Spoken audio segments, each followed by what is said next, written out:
नमस्कार, आप देख रहे हैं बिज़नेस टुडे बाज़ार। मैं हूँ तान्या अनेजा और ये एक बेहद ख़ास एपिसोड है जिसमें हम FY24 यानी कि वित्तीय वर्ष 2024 की बात करने वाले हैं। कैसे रहने वाला है मार्केट आउटलुक और कौन से वो ऐसे सेक्टर्स, थीम्स हैं जिन पर आपकी नज़र होनी चाहिए और कौन से वो ऐसे चैलेंजेस हैं जो आने वाले 1 साल में आपको जिन पर नज़र रखनी चाहिए, वो सारी चीज़ें हम इस एपिसोड में डिस्कस करने वाले हैं। अगर हम वित्तीय वर्ष 2023 की बात करें तो देखिए काफ़ी सारे ऐसे फैक्टर्स थे, रीजंस थे जिसके तहत हमें काफ़ी वॉलेटाइल सिचुएशन जो है वो मार्केट्स में देखने को मिली है, चाहे वो रशिया यूक्रेन का वॉर हो, चाहे वो एफआईआईज की तरफ से होता हुआ लगातार जो बिकवाली हमें देखने को मिली है वो हो, इन्फ्लेशन वरीज हो और तमाम वो ऐसे फैक्टर्स थे जिनकी वजह से जो FY24 रहा वित्तीय वर्ष 2023 वो काफ़ी जो है वो वॉलेटाइल रहा है। अब FY24 की अगर हम बात करें तो कौन से वो ऐसे सेक्टर्स हैं जिन पर आप अगले 1 साल के लिहाज से नज़र रख सकते हैं? यही सब डिस्कस करने के लिए फटाफट से अपने जो मेहमान हैं इस शो के उनको शामिल कर लेते हैं। हमारे साथ जुड़ रहे हैं आज टर्टल वेल्थ के CEO and fund manager Rohan Mehta. Thank you so much once again Rohan. आपने अपना कीमती समय निकाला और आप हमारे साथ आज इस खास एपिसोड में जुड़े। और सबसे पहले मैं आपसे यही सवाल करना चाहूँगी कि देखिए पिछले 12 महीने अगर हम देखें FY24 वित्तीय वर्ष 2023 के बहुत कुछ हमें देखने को मिला है जिसके तहत जो एक मैं कहूँगी उतार-चढ़ाव जो रहा है वो मार्केट्स में बना रहा है। तो अब क्योंकि हम नए वित्तीय वर्ष में प्रवेश कर चुके हैं, तो कौन से वो ऐसे चैलेंजेज़ हैं जो जिन पर हमारी नज़रें होनी चाहिए? कौन से वो ऐसे लेवल्स हैं और आपका मार्केट आउटलुक क्या है अगर हम वित्तीय वर्ष 2024 की बात करें तो? नमस्कार। देखो लास्ट हमने कोविड के बाद जो रैली देखी मार्केट में वो सब्सटेंशियली सुपीरियर रैली थी और राइट। फिर लास्ट आज 19 महीने से मार्केट एक ही स्तर पे है। और अगर निफ्टी की बात करो तो एक ही स्तर पे है, पर अब अगर इंडिविजुअल स्टॉक्स की बात करो तो हर एक निफ्टी 500 के स्टॉक जो 52 वीक हाई पे है, उसके कंपैरिजन में nearly about 18 stocks 52 week low पे है। तो ये पूरा क्लियर पिक्चर करता है कि मार्केट का सेंटीमेंट टोटली इतना स्ट्रांग नहीं है। पर उसके सामने जभी भी बहुत बड़ी बुल रन आती है, तो एक कंसोलिडेशन पीरियड के बाद ही आती है। जैसे आप देखो वो टाइम जो यहाँ पे कोविड की रैली हुई थी, उसके पहले 30 मंथ्स 30 महीने मार्केट वही के वही स्तर पे रहा था और फिर ऑल टाइम हाई किया and then we saw a superior rally. तो हमको ऐसा लगता है स्टिल 2-3 महीने शायद खराब रहेंगे, फिर we will see the biggest bull market of the this decade. तो ये 23-24 का एक पूरा पहला पड़ाव है जहाँ पे पूरा नया एक बुल मार्केट चालू होने की संभावना है। उसके बहुत सारे रीज़निंग है और उसमें से सबसे बड़ा रीज़निंग ये है कि जहाँ पे मार्केट सेंटीमेंट में लोगों की कॉन्फिडेंस कम होता है, तब से सबसे ज़्यादा वैल्यूएशन मैट्रिक्स में इंटरेस्टिंग मार्केट रहता है। इंडिया जो कगार पे चल रहा है, इंडिया जो ग्रोथ लेवल पे चल रहा है, मैं पूरा वर्ल्ड घूमता हूँ और उसके सामने कोई डाउट ही नहीं है कि इंडिया का ग्रो नेक्स्ट 10 इयर्स में नहीं होगा। जो चाइना 2000 के साल में था, वही इंडिया आज ये ज़ोन पे है जो 2020-2030 के ज़ोन में है। साथ में हमारा एक्सपेक्टेशन है कि जब निफ्टी 500 16,100 क्रॉस करेगी, जो प्राइस लेवल पे है, जो तकरीबन 14,500 14,700 है, और इंटरेस्ट रेट में एक फ्लैट होके कट होना चालू हो जाएगा, तब I think so this will be the first indication कि मार्केट में एक बहुत बड़ा तेजी का माहौल आएगा। 2 महीने रह सकता है, 2 क्वार्टर रह सकता है, पर ये टाइम है सबसे बेस्ट स्टॉक को एक्यूमुलेट करना। तो ये क्वार्टर में जो सबसे ज़्यादा बेटर परफॉर्मेंस रहेगा जिस स्टॉक्स का, जिस सेक्टर का, वो बहुत इंटरेस्टिंग सेगमेंट रहेगा कि यहाँ से कितना आगे बढ़ सकता है। पर overall we are extremely bullish on Indian market and हमको लगता है कि this is the best time to pick up the good stocks for next 5 years. Okay, absolutely. तो बुल रन की जो संभावना है वो तो बनी हुई है। रोहन, मैं आपने क्योंकि सेक्टर्स की बात की, तो ऐसे वो कौन से तमाम सेक्टर्स हैं, कौन से वो ऐसे तमाम थीम्स हैं, जिन पर आप वित्तीय वर्ष 2024 के लिहाज से इस वक़्त बुलिश नज़र आ रहे हैं और जो अगले 1 साल के अंदर अच्छा रिटर्न हमारे जो निवेशक हैं, जो इन्वेस्टर्स हैं, उन्हें दे सकते हैं? ये आंसर करने से पहले मैं एक आपको थीम देता हूँ। देखो हर डिकेड में जो स्टॉक्स और सेक्टर चलते हैं वो लास्ट डिकेड्स में नहीं चलते हैं। हुँ, 2-3 स्टॉक ऐसे होते हैं जो कंसिस्टेंट चलते हैं, जैसे एशियन पेंट्स है, एचडीएफसी बैंक है, उसको छोड़ देते हैं।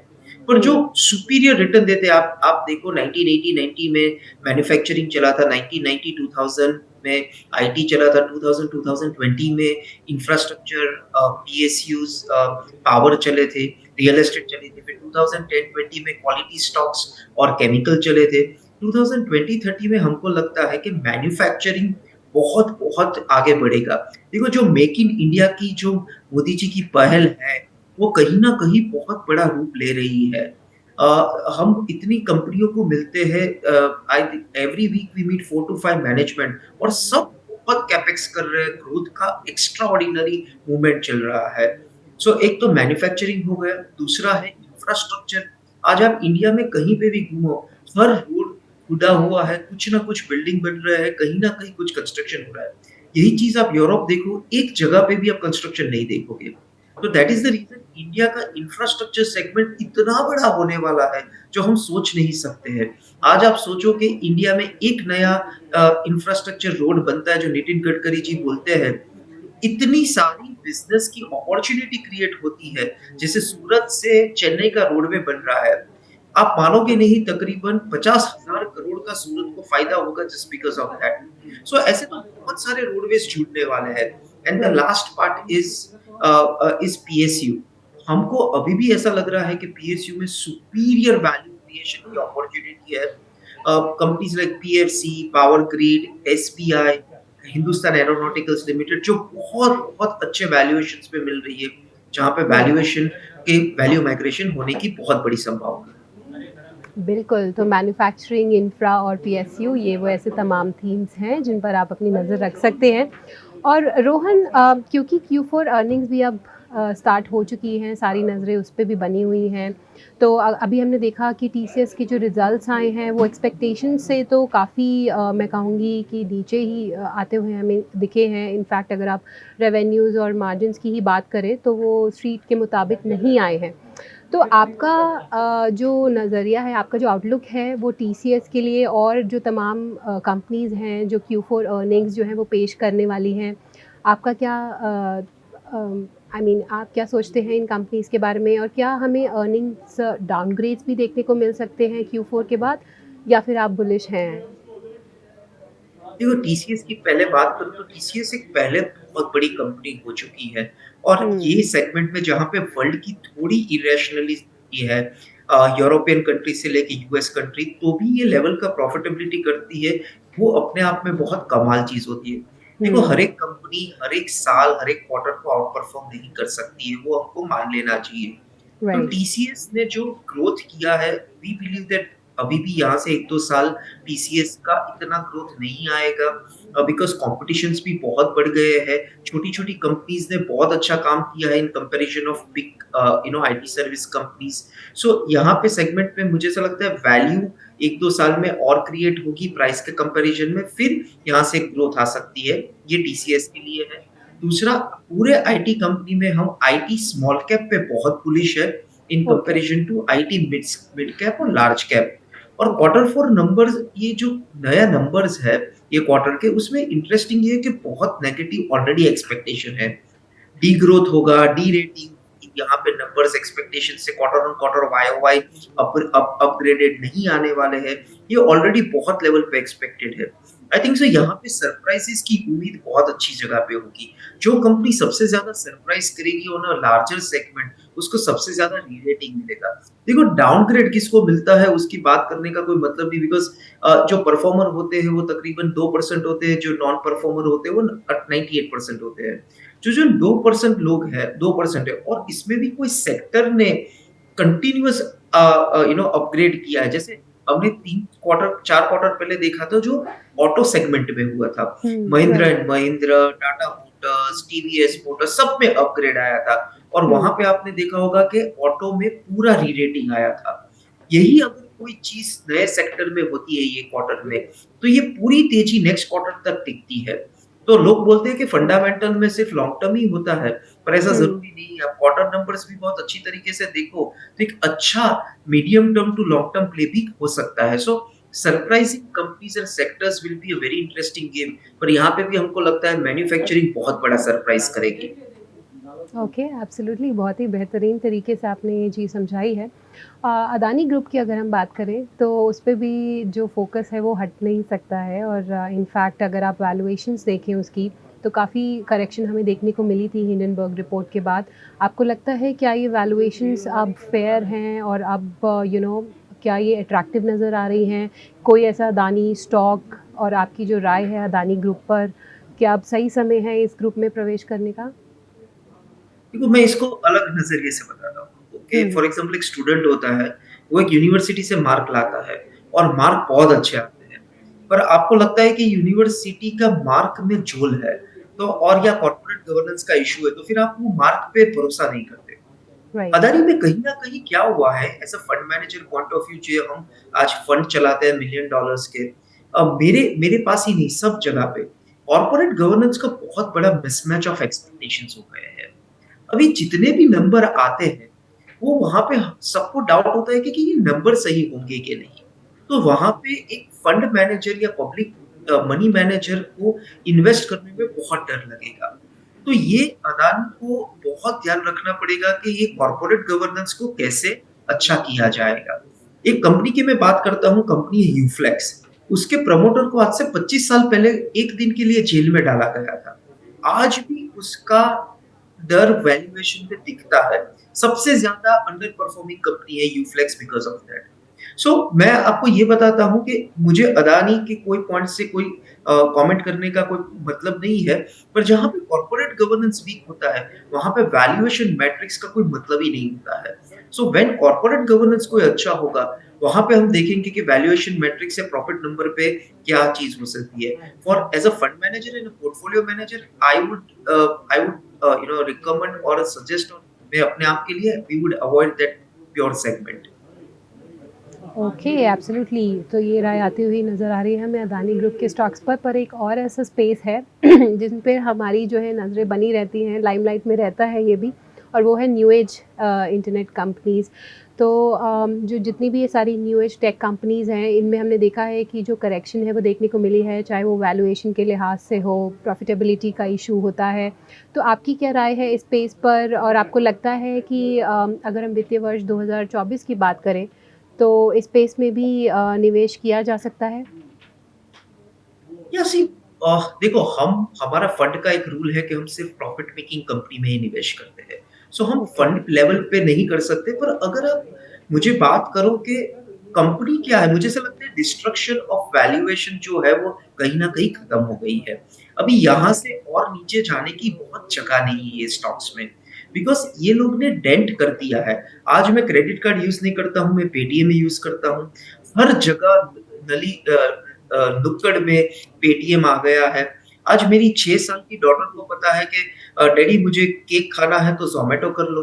तो ये जो छोटी-छोटी चीज़ है जो हमारे डीएनए में अंदर घुस गई है कि आज मुझे कुछ भी करना है तो मुझे पता है कि ये ऐप है, इससे मैं काम कर लेता हूँ, मुझे ओल्ड स्कूल वे पे नहीं जाना है। So this is the power of new age companies. और मैं आपको एक एग्ज़ाम्पल देता हूँ, जैसे 2000 में मैंने जब करियर चालू किया था, तो हमारे सीनियर बोला करते थे कि आप वही कंपनी में निवेश करो जो कंपनी कंपनी से कंपनी के फैक्ट्री में से धुआँ निकलता है। मतलब ये है कि अगर उसके फिजिकल मैन्युफैक्चरिंग हो, तो ही वो कंपनी में निवेश करते हैं। आईटी कंपनी में नहीं करना चाहिए, बिकॉज़ कंप्यूटर पे भरोसा नहीं है। लास्ट 20 साल में देखो तो आईटी कंपनीज़ ने जो पैसा बनाया है, वो मैन्युफैक्चरिंग ने नहीं बनाया है इतना बड़ा पैसा। So new age IT may be 2-3 साल यहाँ पे कंसोलिडेट करेंगे, पर बिल्कुल। Profitability I think so one व एक एक आध साल में चालू हो जानी चाहिए। बहुत इंटरेस्टिंग स्पेस होने वाला है ये, और हमको ये डिस्कार्ड करना ही नहीं चाहिए। हम भी इनमें निवेश करेंगे, पर जब ये कंपनी प्रॉफिटेबिलिटी में चालू हो जाएगी तब। बिल्कुल। तो ये राय आती हुई हमें नज़र आ रही है, और जाते-जाते एक आखिरी सवाल मैं आपसे ये भी पूछना चाहूँगी, क्योंकि हम वित्तीय वर्ष 2024 की ही बात कर रहे हैं। कोई ऐसी मिस्टेक्स, कोई ऐसी गलतियाँ जो हमारे इन्वेस्टर्स को, हमारे निवेशकों को इस वक़्त अवॉइड करनी चाहिए, क्योंकि मार्केट्स वॉलेटाइल है। हमने देखा था कि सेंसेक्स ने 60,000 का इम्पोर्टेंट लेवल मार्क किया था, पर टीसीएस के रिजल्ट्स के अगले दिन ही हमने देखा है कि जो मुनाफा वसूली है वो हावी होती हुई नज़र आ रही है। तो ऐसे में इस माहौल में कोई ऐसी मिस्टेक्स जो आप एडवाइस करना चाहें जो इस वक्त स्पेशली अवॉइड करनी चाहिए? ये बहुत सारी मिस्टेक्स है, हमने भी हुँ, की है, हम सब करते हैं, पर मिस्टेक से राइट, ही हम सीखते हैं। But I think so the biggest thing is that हमारे पास 4 एसेट क्लास होती है। एक होती है एफडी, फिक्स्ड डिपॉज़िट्स, पीपीएफ जो भी बोल दो, दूसरा होता है गोल्ड, सिल्वर, तीसरा होता है इक्विटीज़, म्यूचुअल फंड्स और फोर्थ होता है रियल एस्टेट। सबसे ज़्यादा return on any scale equities ने दिया है, not not debatable, right? An average scale.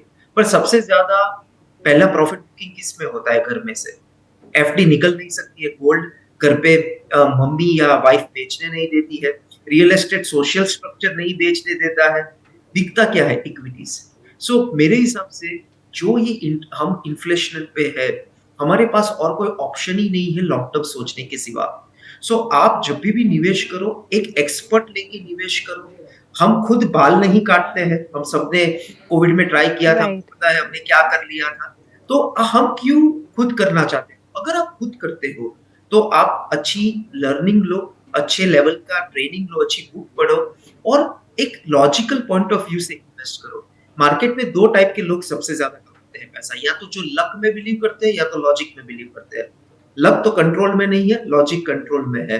तो अच्छी चीज़ पढ़ो, अच्छे इंटरव्यूज़ देखो, अच्छे लोगों के साथ उठो-बैठो और लॉजिकल पॉइंट से लॉस आ रही है, कंपनी परफॉर्म नहीं कर रही है तो निकालो भी और प्रॉफिट कर रही है तो उसको ज़्यादा दो, ज़्यादा एलोकेशन भी दो। और एक लास्ट में चीज़ बोलना चाहता हूँ, अगर आपके पोर्टफोलियो में कोई भी स्टॉक 1% से कम है, 1% के एलोकेशन से कम है, तो वो स्टॉक रखने का मतलब ही नहीं है। या तो आप एलोकेशन बढ़ा दो या एलोकेशन 0 कर दो। बिकॉज़ वो स्टॉक अगर 11x बढ़ता है, यानी 1100% बढ़ता है, तो आपका पोर्टफोलियो सिर्फ 10% बढ़ता है। सो इससे ज़्यादा अच्छी कंपनीज़ में थोड़ा ज़्यादा एलोकेशन रखो, तो आपका portfolio over the period of time 15 to 18% कमाने की बहुत क्षमता रखता है। Okay, absolutely golden words I would say. बहुत ही उम्दा जानकारी आपने हम तक पहुंचाई है और इसके लिए बहुत-बहुत शुक्रिया रोहन। आपने अपना कीमती समय निकाला और आप हमारे साथ इस खास एपिसोड में आज जुड़े। बहुत-बहुत शुक्रिया। वेलकम। तो चलिए इस खास एपिसोड में फ़िलहाल इतना ही। उम्मीद करती हूँ ये जो जानकारी आप तक आज हमने पहुँचाई है ये आपकी मदद ज़रूर करेगी और जो वित्तीय वर्ष 2024 है वो आपके लिए काफ़ी अच्छा साबित होगा। और हमारे जो तमाम सोशल मीडिया प्लेटफॉर्म्स हैं उनसे आप जुड़े रह सकते हैं। इंस्टाग्राम, फेसबुक, लिंक्डइन, ट्विटर, आप उनके ज़रिए हमसे हमारे साथ जुड़े रह सकते हैं। अपनी फ़ीडबैक हम हमारे साथ शेयर कर सकते हैं। तो इस एपिसोड में इतना ही। अभी के लिए नमस्कार। वीडियो पसंद आया तो हमें लाइक, कमेंट, शेयर और सब्सक्राइब जरूर करें।